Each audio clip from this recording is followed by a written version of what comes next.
உங்களுக்கு எவ்வளவு வருஷம் கழிச்சு குழந்தை பிறந்தது? முதல் முறையா குழந்தை பிறந்த உடனே அந்த ஃபீலிங் எப்படி இருந்தது? 8 வருஷம் கழிச்சு பிறந்துச்சுங்க சார். சிசரியன் பண்ணதுமே நம்ம கண்ணு முன்னால காமிக்கிறாங்க பாருங்க சார். அது கடவுளையே நம்ம நேர்ல பாக்குற மாதிரி தாங்க சார். இவர்தானா? ஆமாங்க சார். நீங்க வாங்க.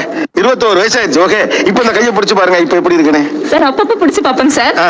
மதர், நான் ஒரே குழப்பத்துல வாழ்ந்துட்டு இருக்கிறேன் மதர். இப்ப பிடிச்சாலும் அதே குழந்தை நினைப்பு தாங்க சார் எனக்கு வரும். அந்த பிள்ளை கையில வாங்குற நினைப்பு தான். உங்களுக்கு எத்தனை ஆண்டுகள் கழிச்சு குழந்தை?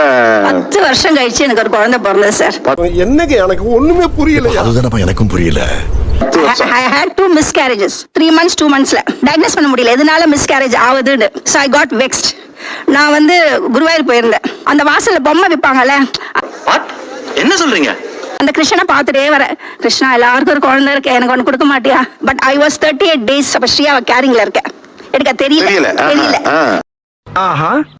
ஏன்னா ஒரு வருஷம் எனக்கு பீரியட்ஸ் வரல. சோ மெனோபாஸ் நினைச்சேன். அப்படியே நான் உள்ளுக்குள்ளேயே பேசிட்டு இருக்கேன்.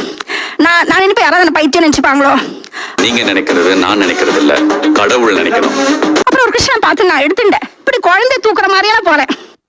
கரெக்டா அந்த கிருஷ்ணன் தான் எனக்கு குழந்தையா வந்ததுன்னு டாக்டரே சொன்னாரு. வாங்க, இப்போ இந்த குழந்தை கையை பிடிச்சு பாக்குறப்ப எப்படி இருக்கு? இல்ல எனக்கு அந்த சின்ன வயசே பார்க்க வேண்டாம், பெருசாகணும். டெய்லி பெருசாகணும். அவ சொல்லுவா நம்ம எல்லாமே பெருசாகணுமா. கேட்கவே ரொம்ப கஷ்டமா இருக்குன்னு. பெருசாயிடணும். ஏன் சீக்கிரமா ரொம்ப பெரிய பிள்ளை எனக்கு அப்படி ஒரு ஆசை. பிகாஸ் நான் ரொம்ப டிலே ஆயிட்டேன்ல, எனக்கு இன்னும் சீக்கிரம் அப்பா சொல்ல அம்மா நான் காலேஜ்ல படிக்கிறேன், செகண்ட் இயர். நான் ஸ்லோவா தான் I should enjoy it. Enjoy பண்ணி உன்னோட இதுக்கெல்லாம் நான் ஆட மாட்டேன். ஆமாமா, கிருஷ்ணரா இருந்தாலுமே வளர முடியும். பட் எனக்கு அப்படி இல்ல சார். எனக்கு அப்படி வளர்ந்துடணும்.